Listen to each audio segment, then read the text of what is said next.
দাদুর মায়ের লেহেঙ্গা। বিহারের ছোট্ট একটি গ্রামে খুশবু নামক একজন মেয়ে বাস করত। তারা ছিল অনেক দরিদ্র। খুশবুর মা জাহ্নবী সবসময় অসুস্থ থাকত। ঘর চালানোর জন্য খুশবু সেলাইয়ের কাজ করত, আর তা থেকে যা ইনকাম হতো তা দিয়ে তার সংসার চলত। খুশবু শুধু সেলাই নয়, প্রত্যেকটি কাজেই নিপুণ ছিল। কমতি ছিল শুধু সৌন্দর্যতার। সে দেখতে বেশি সুন্দর ছিল না। সে খুবই কালো আর কুৎসিত দেখতে ছিল, যার কারণে সবসময় মানুষের পাঁচটা কথা তার শুনতে হতো। একদিন খুশবুর কাছে তার প্রতিবেশী গৌরী চাচি কাপড় সেলাই করতে আসে।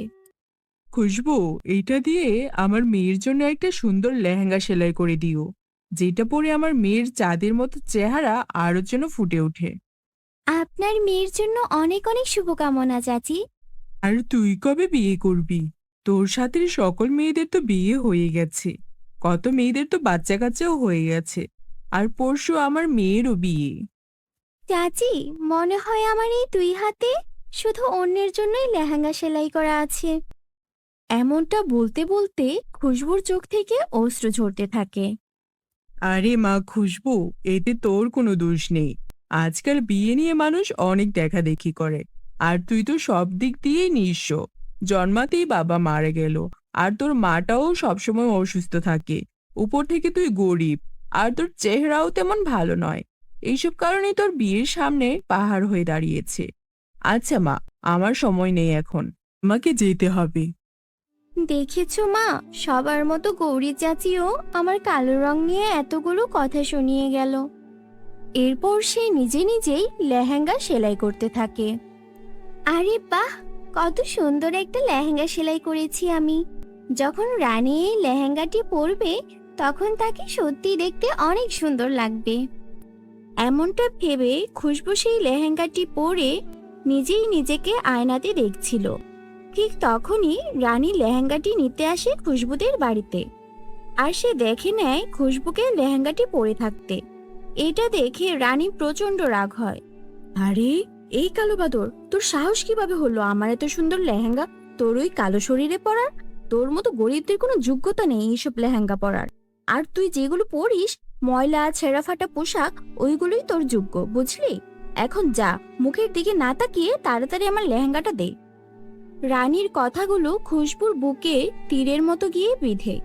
খুশবু কান্না করতে করতে তার লেহেঙ্গাটি খুলে দিয়ে দেয়, আর উপরওয়ালার কাছে এই নিয়ে বিচার দিয়ে বলে, হে আল্লাহ, তুমি আমাকে এত কালো কেন বানিয়েছো? প্রত্যেকটা মেয়ের একটা নিজস্ব স্বপ্ন থাকে যে সবাই কোনো না কোনো একদিন পালকিতে করে নিজের রাজকুমারের বাড়িতে যাবে। কিন্তু আমার এই স্বপ্ন আর মানবিকতার মাঝে আমার এই কালো চেহারা কাটা হয়ে দাঁড়িয়েছে। যাকে দেখি সবাই আমার এই কুৎসিত চেহারা নিয়ে মজা করে। আমার সঙ্গে কেন এমনটা হয় খোদা? আমি এমন কি পাপ করেছিলাম যার কারণে আমাকে এমন শাস্তি পেতে হচ্ছে? মা খুশবু, আমার সোনা মেয়ে, এমনটা বলে না। মানুষ তো রূপ রঙেই সুন্দর হয় না, মানুষের মন সুন্দর হলেই সে প্রকৃত সুন্দর হয়। আমার মেয়ের মন অনেক সুন্দর, কিন্তু আজকের এই জামানায় মানুষের চোখের উপর টাকার লোভ ও সৌন্দর্যতার পট্টি পড়ে গেছে। কিন্তু মা, তুই চিন্তা করিস না, একদিন সব কিছু ঠিক হয়ে যাবে। এইভাবে মেয়েকে বোঝানোর পর দুইজনেই ঘুমিয়ে পড়ে। এভাবেই সময় কাটছিল। জাহ্নবী নিজের মেয়ের জন্য অনেক চিন্তা হতো, এবং সে সব জায়গায় নিজের মেয়ের বিয়ের জন্য সম্বন্ধ খুঁজত। সে প্রতিটা আত্মীয়ের বাড়িতে যেত এবং অনেকগুলো সম্বন্ধ দেখেছিল, কিন্তু সকলেই তার মেয়ের কালো রং রূপ দেখে না বলে দিত। খুব কষ্ট করে জাহ্নবী একটা বিয়ের সম্বন্ধ পায়। ছেলেপক্ষ সবাই মিলে জাহ্নবীর মেয়ে খুশবুকে দেখতে আসে। এরপর খুশবু চায়ের প্লেট নিয়ে বাইরে বেরিয়ে আসে। তাকে দেখার পর পাত্রের মায়ের প্রচন্ড রাগ হয়, এবং সে বলে, আরে, এ কি, এ কেমন মেয়ে আপনার? আমার ছেলেকে দেখেছেন? কত সুন্দর দুধের মতো ফর্সা, আর আপনার মেয়ে তো একদম কোকিলের মতো কালো। ক্ষমা করবেন, এই বিয়ে দেওয়া আমার পক্ষে সম্ভব নয়। খোদার দোহাই লাগে, আমার মেয়েকে ত্যাগ করে চলে যাবেন না। আমি আপনাদের সামনে হাত জোড় করছি। আমার মেয়ে দেখতে এমন হলেও ওর মনটা অনেক ভালো। ও কখনো কোনো বিচার দেওয়ার সুযোগ দেবে না। তো ও কখনো কোনো বিচার দেওয়ার সুযোগ দেবে না।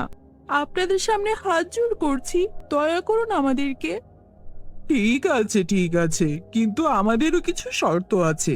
দেখো জাহ্নবী, এমনিতে আমার ছেলের জন্য মেয়ের অভাব নেই, কিন্তু তুমি যদি চাও যে আমি তোমার মেয়েকে আমার ঘরের বউ বানাই, তাহলে আমার একটা শর্ত আছে। তোমার মেয়েকে আমার বাড়ির বউ বানানোর জন্য বেশি কিছু নয়, 2 লক্ষ টাকা নগদ আর 5 ভরি গহনা দিলেই হবে। যদি তুমি আমার এই শর্তে রাজি থাকো, তাহলে এই বিয়েতে আমরা রাজি আছি, নয়তো আমরা এখন উঠছি। না না, আমি আপনার সব শর্তে রাজি, শুধু এই বিয়েটা ভাঙবেন না। ঠিক আছে, তাহলে এই বিয়েটা সামনে এগোনো যাবে। মা, তুমি হ্যাঁ কেন বললে? কেন রাজি হলে? এতগুলো টাকার ব্যবস্থা এখন কোথা থেকে হবে মা? সেটা তুই চিন্তা করিস না মা, এমনিতে আমার জন্য তোকে অনেক দুঃখ ভরা জীবন দেখতে হয়েছে, এখন আর না। অনেক কষ্ট করেছিস আমার জন্য। সঞ্জয় অনেক ভালো একটা ছেলে, মানছি যে ওর মা একটু লোভী, কিন্তু উনিও মন থেকে খুব ভালো একজন মহিলা। ওনার মন বুঝতে পারলে অনেক ভালো। আমি বেঁচে থাকতে একবার তোর বিয়েটা দেখে নিশ্চিন্তে তোর বাবার কাছে চলে যেতে চাই মা। মেয়েকে এমনটা বলার পর জাহ্নবী তার বাড়ির কাগজপত্র নিয়ে জমিদারনির কাছে যায় বাড়ি বন্ধক রাখতে। তার পরিকল্পনা ছিল সে তার বাড়ি বন্ধক দিয়ে টাকা জমা করে নিজের মেয়ের বিয়ে দেবে। জমিদারনির কাছে যাবার পর জমিদারনিকে বলে, মালকিন, এটা আমার বাড়ির সম্পত্তির কাগজ। আমার মেয়েকে বিয়ে দিচ্ছি, তাই আমার কিছু টাকার প্রয়োজন এখন। কত টাকা প্রয়োজন তোমার? মালকিন, অনুগ্রহ করে যদি 5 লক্ষ টাকার ব্যবস্থা করে দিতেন, তাহলে এখন খুবই উপকৃত হতাম। কি, 5 লক্ষ টাকা? তোমার মাথা ঠিক আছে তো? তুমি তোমার পুরো বাড়ি সম্পত্তি সবকিছু যদি বিক্রিও করে দাও, এর বিনিময়ে তো তুমি 5 লক্ষ টাকা পাবে না। শোনো, আমি তোমাকে একটা ভালো পরামর্শ দিচ্ছি, আমার কথা মেনে নাও। নিজের মেয়েকে নিজের মতো একটা গরিব ঘরে বিয়ে দিয়ে দাও। না না মালকিন, এমন কথা বলবেন না।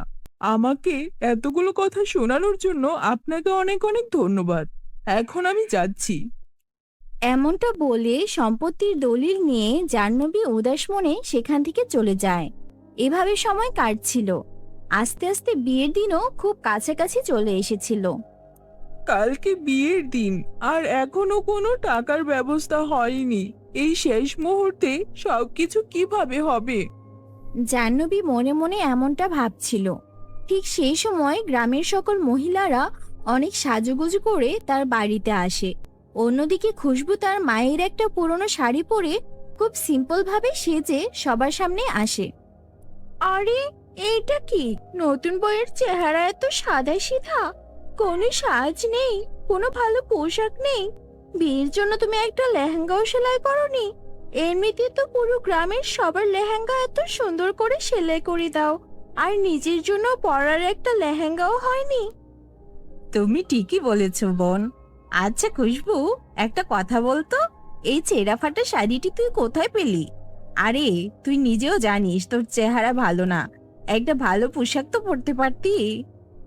আর কি, যেমন করছিস চেহারা তেমন করছিস ছেঁড়া ফাটা একটা শাড়ি পরে চলে এসেছে। গ্রামের সকল মহিলারা এভাবে খুশবুকে নিয়ে খুব মজা করে। এরপর সবাই যখন নিজেদের বাড়িতে চলে যায়, খুশবু ভীষণ হতাশ হয়েছিল। সে তাড়াতাড়ি নিজের সেলাই মেশিনে বসে এবং নিজের জন্য একটা লেহেঙ্গা সেলাই করার চেষ্টা করে। কিন্তু তার কাছে কোনো ভালো কাপড় ছিল না, তাই বেঁচে থাকা সেরা কাপড়গুলো দিয়ে সে একটা লেহেঙ্গা বানানোর চেষ্টা করে। শেষমেশ সে একটা লেহেঙ্গা বানাতে সফল হয় এবং সে লেহেঙ্গাটি পরে নেয়।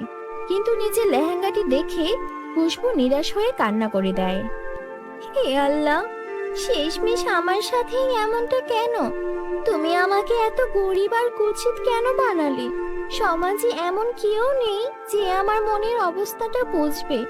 না পাত্রপক্ষের চাহিদা পূরণ করার মতো টাকা আছে, না আমার কাছে পরার মতো কিছু ঠিক মতো একটা লেহেঙ্গা আছে। একটা মেয়ের বিয়ে লেহেঙ্গা ছাড়া অসম্পূর্ণই থেকে যায়। এমনটা বলে খুশবু অসহায়ের মতো কান্না করছিল। ঠিক সেই সময় তার চোখের অশ্রু তার সেই লেহেঙ্গার উপর গিয়ে পড়ে আর সঙ্গে সঙ্গে সেখানে একটি চমৎকার হয়। তার ছেঁড়া ফাটা সেই লেহেঙ্গাটি চমৎকার হয়। তার ছেঁড়া ফাটা সেই লেহেঙ্গাটি অনেক সুন্দর চকচকে দারুণ রঙের একটা লেহেঙ্গাতে পরিণত হয়ে যায়। খুশবু ভীষণ অবাক হয়ে যায় এবং নিজের লেহেঙ্গাটি দেখে বলে, আরে, আমার লেহেঙ্গাটা তো অনেকগুলো কাপড় দিয়ে জোড়া দেওয়া ছিল আর অনেকগুলো জায়গা থেকে ছেঁড়া ছিল, তাহলে হঠাৎ করে এই লেহেঙ্গাটি এত সুন্দর হয়ে গেল কিভাবে? আর অন্যদিকে যেমন ভাবে এটা হোক না কেন, খুশবু নিজে লেহেঙ্গাটি দেখে অনেক খুশি ছিল এবং সে আয়নার মধ্যে নিজেকে দেখে বলে, সত্যি দেখতে অসাধারণ, কোনো তুলনা হয় না। কিন্তু লেহেঙ্গা যতই সুন্দর হোক, এটা তো আমার কালো ও কুৎসিত রংকে আড়াল করে পারছে না। যদি ভাগ্য এমন হতো যে আমার চেহারাটাও এই লেহেঙ্গার মতো অনেক সুন্দর হয়ে যেত। খুশবু মুখ থেকে এমন কথা বের হতে না হতেই খুশবু অনেক সুন্দর পরীর মতো একটা মেয়েতে রূপান্তরিত হয়ে যায়। তাকে পরী থেকে কম কিছু দেখাচ্ছিল না। কি, এটা আমার রূপ? কিন্তু হঠাৎ করে আমি এত সুন্দর হয়ে গেলাম কিভাবে? ঠিক তখনই খুশবু নজর পড়ে তার চকচকে লেহেঙ্গাটির উপর। তার বুঝতে বাকি থাকে না যে এই সব কিছু তারই জাদুর লেহেঙ্গারই জাদু। জানি না এটা কেমন করে হলো, তবে আমার এই লেহেঙ্গাটি জাদুর লেহেঙ্গা হয়ে গেছে আর এই সব কিছু এই জাদুর লেহেঙ্গারই কাজ। আচ্ছা, আমি যদি এই লেহেঙ্গার কাছ থেকে আর কিছু চেয়ে দেখি। হে আমার জাদুর লেহেঙ্গা, আমার বিয়ের জন্য তুমি কি আমাকে গহনা এবং সাজুগুজুর জিনিস দিতে পারবে? এমনটা বলতে না বলতেই তার সামনে তার সকল গহনা এবং সাজুগুজুর সকল জিনিস হাজির হয়ে যায়। তখন ওই দিক থেকে খুশবুর মা খুব হতাশ হয়ে বাড়িতে ফিরে এটা দেখে খুশবু তার মাকে জিজ্ঞেস করে, কি হয়েছে মা? তোমাকে এত বেশি দুঃখী এবং চিন্তিত দেখাচ্ছে কেন? মাকে ক্ষমা করে দে মা, আমি তোর জন্য কিছুই করতে পারলাম না। আমি জমিদার, পঞ্চায়েত, এমনকি বড় বড় অনেক সাহেবের বাড়িতেও গিয়েছি, কিন্তু কেউ আমাকে সাহায্য করেনি। তোর জন্য আমি একটা টাকাও জোগাড় করতে পারিনি। এখন তো এটা ভেবেই আমার জান বেরিয়ে যাচ্ছে যে বরযাত্রী ফিরে না যায়। মা, এখন থেকে তোমার কোনো জিনিস নিয়ে কোনো প্রকার চিন্তা করার প্রয়োজন নেই। বরযাত্রী আসার সময় হয়ে গেছে। তুমি শুধু এখন দেখতে থাকো। বরযাত্রীর সকল চাহিদা আমরা অবশ্যই পূরণ করব। কিন্তু কিভাবে মা? বরযাত্রীরা আসছে, মাত্র কিছুক্ষণ সময় বাকি আছে। এর মধ্যে এত কিছুর ব্যবস্থা কিভাবে হবে? হে জাদুর লেহেঙ্গা, আজকে এখানে আমার মায়ের মান সম্মানের ব্যাপার। তুমি আমার মায়ের মান সম্মান রক্ষা করো। খুশবু এমনটা বলতে না বলতেই তার জাদুর লেহেঙ্গার মধ্য থেকে সেখানে অনেক সোনা এবং টাকার মেলা লেগে যায়। এসব দেখে জাহ্নবী ভীষণ অবাক হয়ে যায়। এরপর খুশবু তার মাকে জাদুর লেহেঙ্গার ব্যাপারে সবকিছু খুলে বলে। সবকিছু শোনার পর তার মা অনেক বেশি খুশি হয় এবং বলে, খোদার কাছে লাখ লাখ শুক্রিয়া, আজকে খোদার কারণেই এত কিছুর ব্যবস্থা হতে পেরেছে। খুশবু, সত্যি আমি অনেক ভাগ্যবতী যে আমি মেয়েরূপে তোকে পেয়েছি। এখন শুধু তুই দেখ মা, আমি তোর বিয়েতে কত বড় অনুষ্ঠান করে দেই। জাহ্নবী সেই সব টাকা দিয়ে খুব ভালোভাবে বিয়ের প্রস্তুতি নেয়। কিছুক্ষণের মধ্যে বরযাত্রী চলে আসে। পুরো গ্রামবাসীরা বিয়ের এত সুন্দর প্রস্তুতি দেখে ভীষণ অবাক হয়। ঠিক তখনই সেখানে খুশবু আসে। আরে, এইটা কি আশ্চর্য! দেখেছো, এই কালো অমাবস্যার চাঁদের মতো দেখতে খুশবু হঠাৎ করে পূর্ণিমার চাঁদে পরিণত হয়ে গেল কিভাবে? আর ওই দেখো, যৌতুকের জিনিসপত্র কত জিনিস দিয়েছে জাহ্নবী। এমনিতে তো সব সময় নাকি কান্নাকাটি করতো, আর এতগুলো টাকা জানি না কোন মাটির নিচে পুঁতে রেখেছিল। তাই তো এত ধুমধাম করে নিজের মেয়ের বিয়ে দিচ্ছে। আরে খুশবু, লেহেঙ্গাটা দেখেছ? কত সুন্দর লেহেঙ্গা, কত সুন্দর মানিয়েছে ওকে লেহেঙ্গাটাতে। আরে বাবা, এটা আমাদের বানু তো। ও তো পাতিলের তলার থেকেও কালো ছিল, আর হঠাৎ করে এত সুন্দর হয়ে গেল কিভাবে? আর ওরা তো আমাদের চাওয়ার থেকেও অনেক সম্পত্তি বেশি দিয়েছে। আচ্ছা বাবা, এখন তো আমার সন্দেহ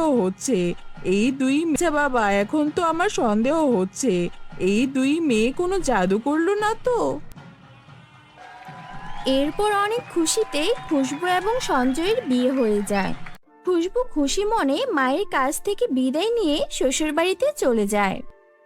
ধন্যবাদ আমার জাদুর লেহেঙ্গা। আজকে শুধুমাত্র তোমার কারণেই এই সব কিছু সম্ভব হয়েছে। তোমার কারণেই আমার সংসার বসেছে। আর সবকিছুতে আজকে যে আমার প্রশংসা হচ্ছে, সেটার কারণ একমাত্র তুমি। হে আমার জাদুর লেহেঙ্গা, তোমাকে অনেক অনেক ধন্যবাদ।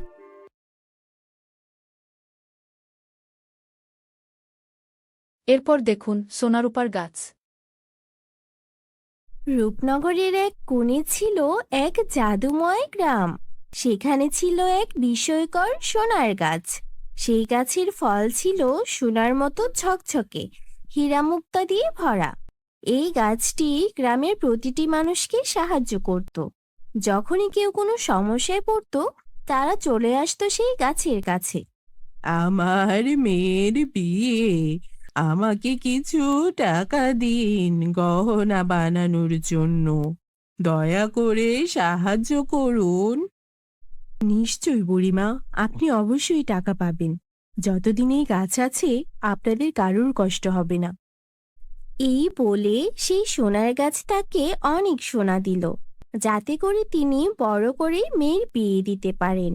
এভাবে একের পর এক মানুষ আসতো আর গাছ তাকে সাহায্য করত। এই গ্রামে থাকতো তিথি নামের এক এতিম মেয়ে।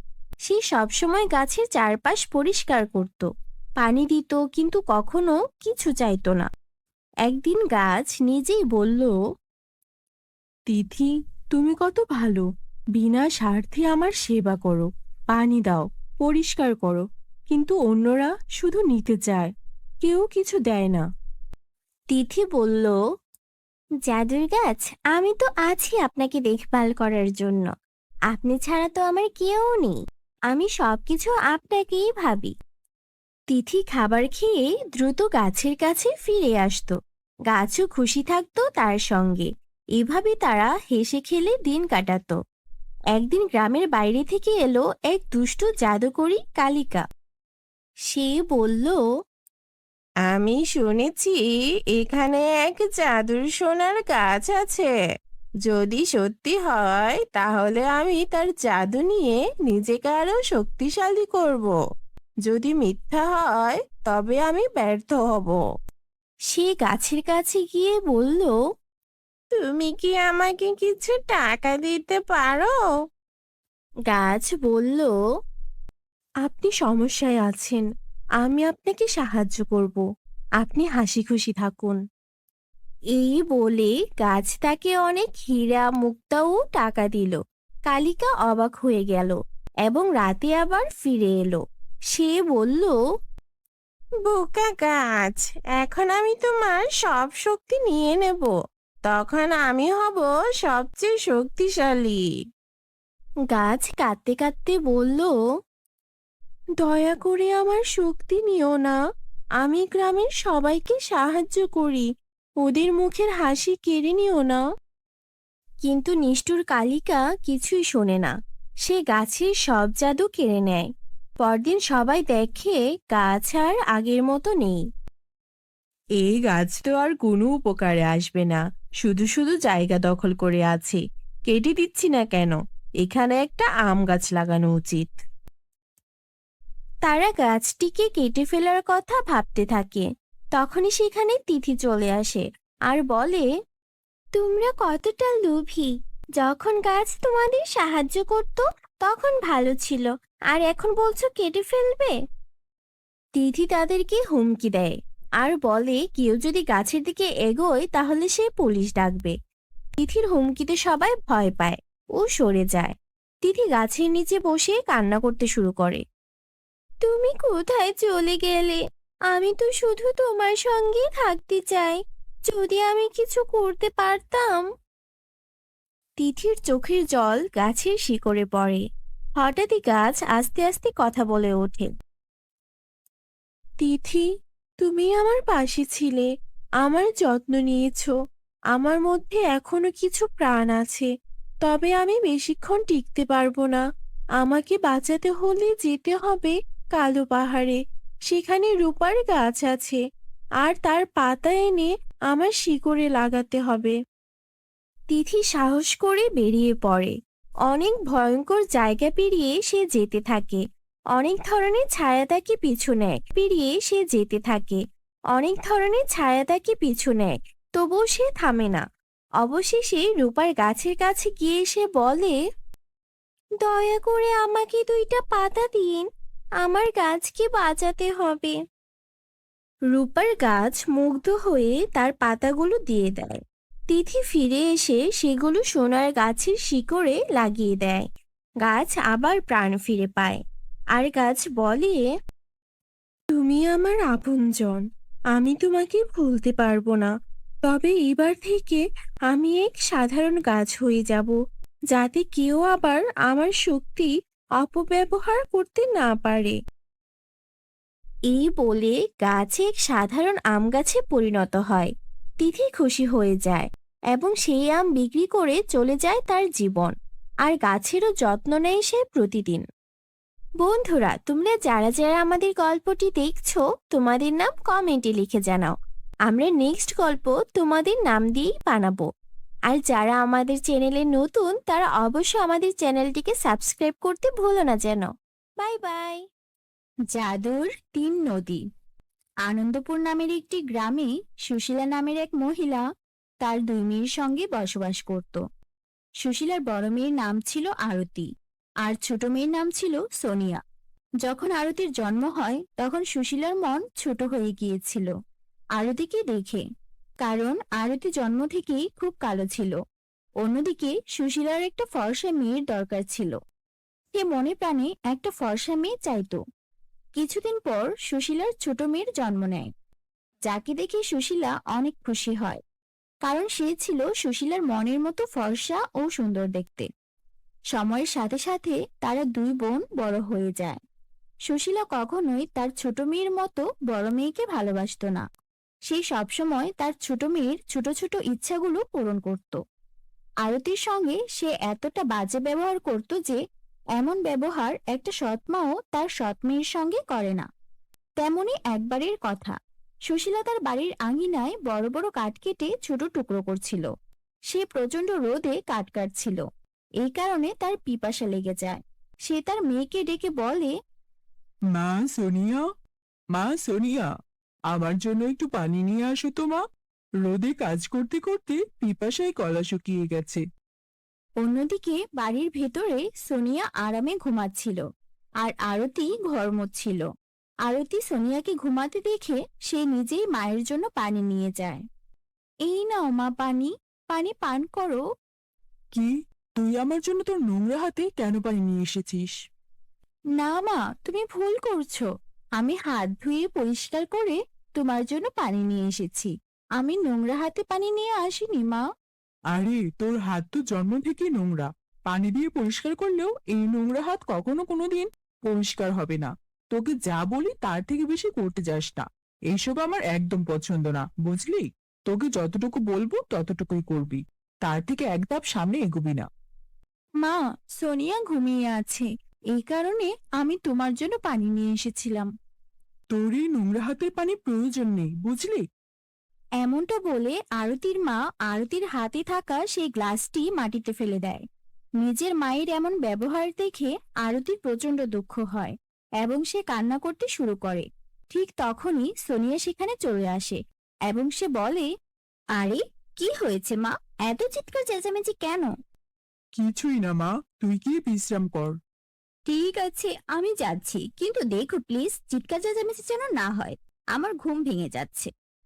এরপর সোনিয়া সেখান থেকে গিয়ে আবারও ঘুমিয়ে পড়ে। এরপর আরতিকে তার মা সুশীলা বলে, এই যে অপয়া, ঘর মোছা হয়ে গেছে তোর? হ্যাঁ মা। চল, ঠিক আছে, এখন বসে বসে এই কাঠগুলো কেটে দে। জানি না কোন বিপদে পড়েছি। এই মেয়ের হাত থেকে কবে যে মুক্তি পাবো। আরতি অনেক মন খারাপ করে এবং সে বসে বসে ওই রোদে কাঠ কাটছিল।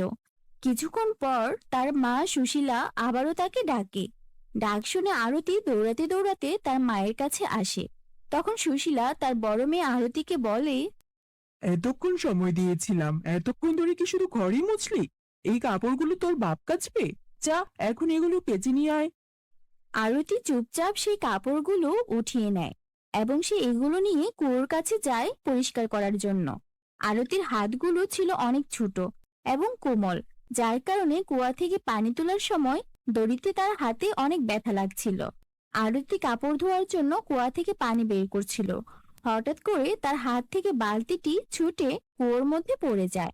শব্দ শুনতে পেয়ে সুশীলা দৌড়াতে দৌড়াতে সেখানে চলে আসে এবং সে প্রচন্ড রাগ নিয়ে বলে, এই কাল নাগিনী, এখন আবার কোন লোকসান করে দিলি আমার? কিসের শব্দ ছিল এটা?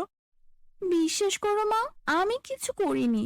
পানির ভারে দড়ি ছুটে গিয়েছিল আর বালতি কুয়োর মধ্যে পড়ে গেছে।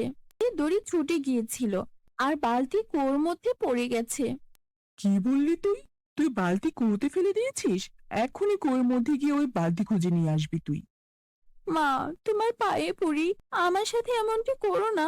আমাকে ক্ষমা করে দাও, ভুল হয়ে গেছে আমার। তোর চোখের জলে চিড়ে ভিজবে না, বুঝলি? তাড়াতাড়ি ওই কুয়োর মধ্যে গিয়ে বালতি নিয়ে আয়।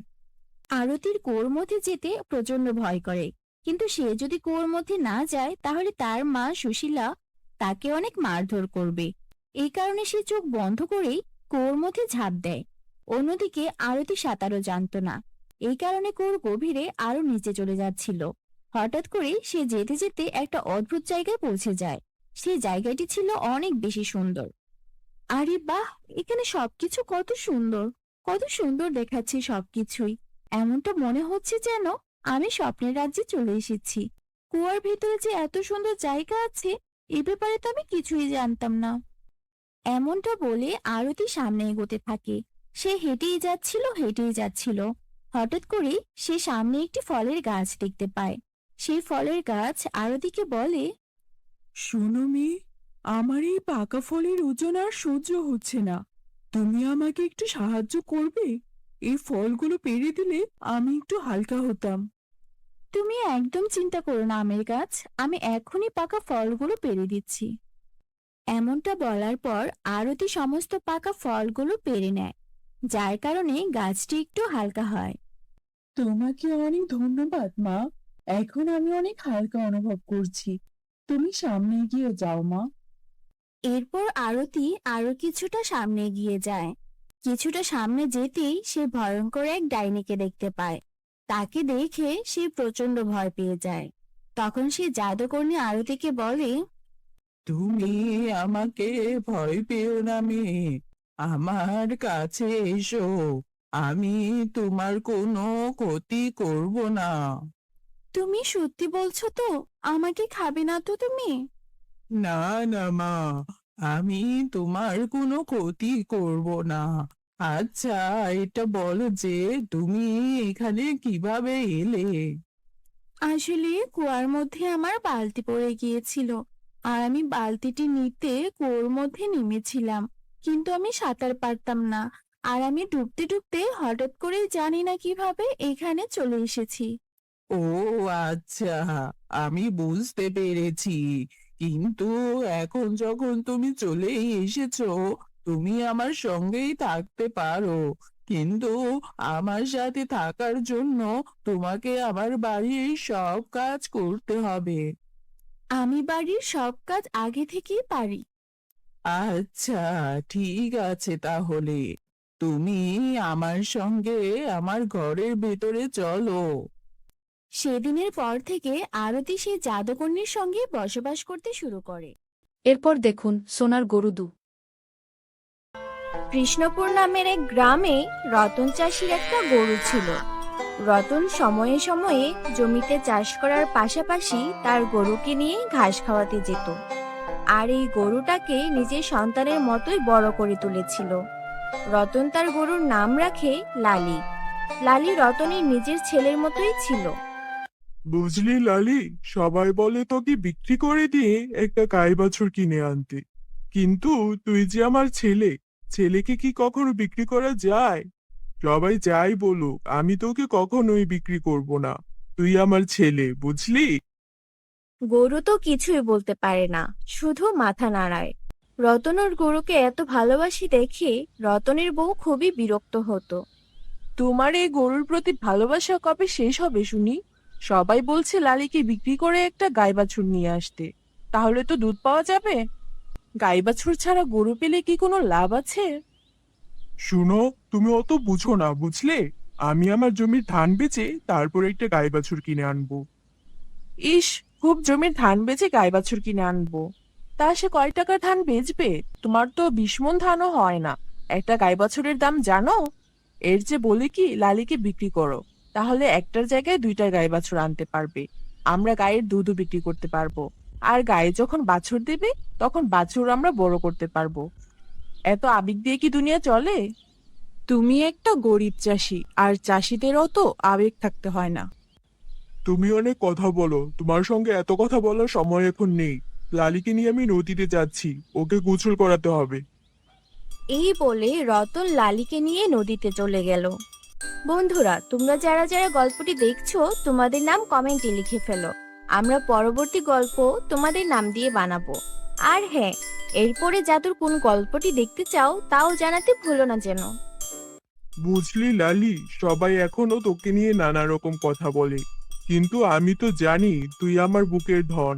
তোকে আমি কখনোই বিক্রি করব না। এইসব বলতে বলতে রতন কখন নদীর ভেতরে চলে যায় টেরই পায় না।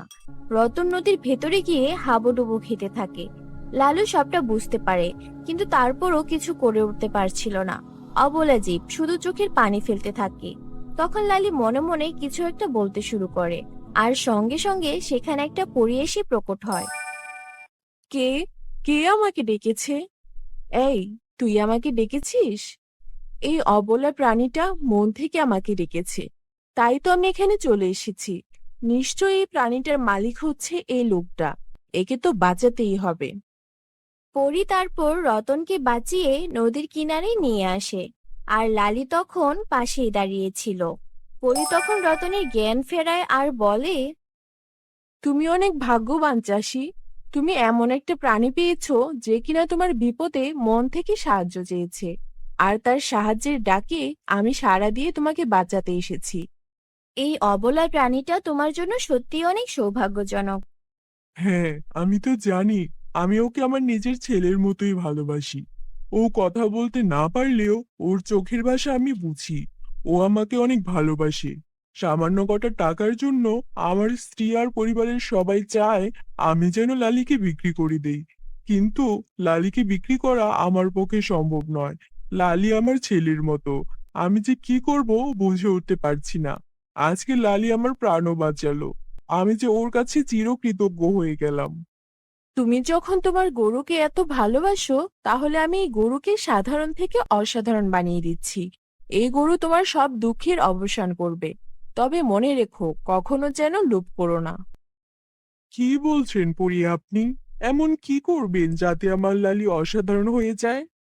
দেখোই না আমি কি করি। তুমি এক কাজ করো, নদী থেকে মাটি তুলে আনো, আর সেই মাটি তোমার লালির গায়ে প্রলেপ দিয়ে দাও। মাটি তুলে এনে লালির গায়ে প্রলেপ দেব? ওই শরীর তো নোংরা হয়ে যাবে। পরে তো আবার গোসল করাতে হবে। ওহো চাষি, তুমি দেখছি ভারী কথা বলো। এত কথা বলা ঠিক নয়। তুমি যা বলছি তাই করো। লালির গায়ে মাটির প্রলেপ দাও দেখি। পরীর কথা মতো তখন সেখানে রতন মাটি নিয়ে এসে গরুর গায়ে প্রলেপ দিতে শুরু করলো। প্রলেপ দেওয়া শেষ হয়ে গেলে পড়ে গিয়ে তার জাদুর কাঠি লালির গায়ে ছোঁয়ালো। সঙ্গে সঙ্গে লালি একটা সোনার গরুতে পরিণত হলো। এই কি কাণ্ড!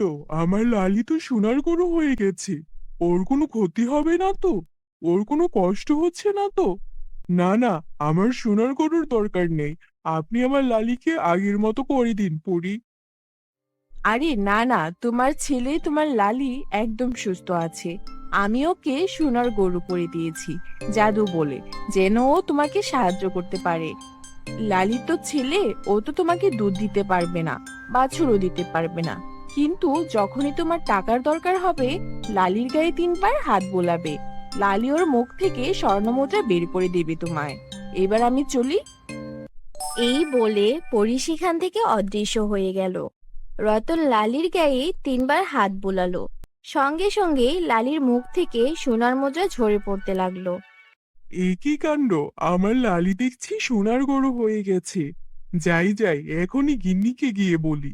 গিন্নি সবসময় আমাকে গালমন্দ করেছে। আমি লালিকে ভীষণ ভালোবাসি, তাই আজকে লালি আমার জীবন পরিবর্তন করে দেবে। চল লালি, চল। তারপর রতন তার গরুকে নিয়ে বাড়িতে আসে। রতনের সঙ্গে এমন একটা সোনার গরু দেখে রতনের স্ত্রী অবাক হয়ে যায়। এ কি কাণ্ড! তুমি এই গরুটা কোথা থেকে আনলে? এই তো দেখছি সোনার গরু। এত দামি গরু কোথায় পেলে গো? আরে না না, এটা দামি গরু নয়, এটা আমাদের লালি। লালি পরীর আশীর্বাদ পেয়েছে। পরী লালিকে আশীর্বাদ দিয়েছে, তাই লালি সোনার গরু হয়ে গেছে। শুধু তাই নয়, আমি তোমাকে এখন একটা জাদু দেখাবো, যা দেখে তুমি অবাক হয়ে যাবে। কি জাদুর কথা বলছো? তোমার কি মাথা ঠিক আছে? একটা সোনার গরুকে এনে বলছো এটা আমাদের লালি, এখন আবার বলছো জাদু দেখাবে? তুমি কবে থেকে এসব শুরু করলে গো? আরে দেখো দেখো, লালি চল গিন্নিকে এবার একটু জাদু দেখাই। দেখা দেখা লালি, তোর জাদু দেখা। তারপর রতন তার গরুর গায়ে 3বার হাত বোলালো। সঙ্গে সঙ্গে লালির মুখ থেকে ঝরঝর করে স্বর্ণমুদ্রা বেরোতে লাগলো। এ কি কাণ্ড দেখছি গো! আমার তো মাথা ঘুরাচ্ছে। এই গরুর মুখ থেকে স্বর্ণমুদ্রা পড়ছে কি করে? এ কি সত্যি আমাদের লালি? হ্যাঁ হ্যাঁ, এ সত্যি আমাদের লালি। এখন দেখবো কে বলে লালিকে বিক্রি করতে। এরপর রতন লালির থেকে সেই স্বর্ণমুদ্রাগুলো নিয়ে তার অবস্থার পরিবর্তন করতে শুরু করলো। নিজের বাড়ি, নিজের জমি সবকিছুই আরো বেশি আভিজাত্যপূর্ণ করে ফেললো। শুধু তাই নয়, রতন লালির থেকে স্বর্ণমুদ্রা নিয়ে গ্রামের অসহায় গরিব দুঃখীদেরও সাহায্য করতে লাগলো। বন্ধুরা, আমাদের চ্যানেলে নতুন হলে চ্যানেলটিকে সাবস্ক্রাইব করতে ভুলো না যেন। Bye bye. আমাদের চ্যানেলটি সাবস্ক্রাইব করুন।